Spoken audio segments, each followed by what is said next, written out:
La maison aux 36 clés, Nadine Desbertolis, Manière Jeunesse. Eh bien, on va partir à la recherche des clés avec toi. Je commençais à peine mon petit déjeuner quand maman est redescendue du grenier pour prendre une éponge neuve. J'étais furieuse contre elle à cause des photos. As-tu essayé de résoudre l'énigme en même temps que Dimitri était ça? Oui, j'ai même trouvé avant Dimitri sur le flacon.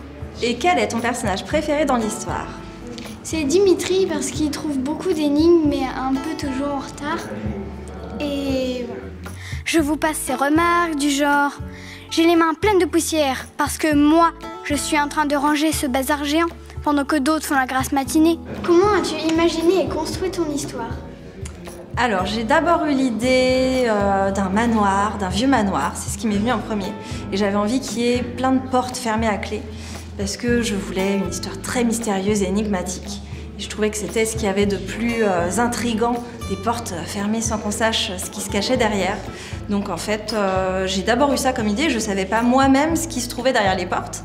J'ai finalement fait un peu comme le lecteur, j'ai découvert au fur et à mesure de l'avancée de l'histoire quand je l'écrivais, ce que eux ont découvert aussi. Et puis j'avais quand même une petite idée qui se profilait et que j'ai suivie pour mener à bien la résolution. Voilà. As-tu un dernier conseil à me donner pour bien lire à voix haute? Juste d'être toi-même, parce que je trouve qu'au naturel, tu dégages beaucoup de plaisir quand tu lis et que c'est vraiment très expressif, très dynamique, très réussi. Donc juste être toi et ça va être super. Quelques secondes plus tard, les petites roues métalliques, chacune marquée de 26 lettres de l'alphabet, tournaient sous nos doigts. M, A, D, O,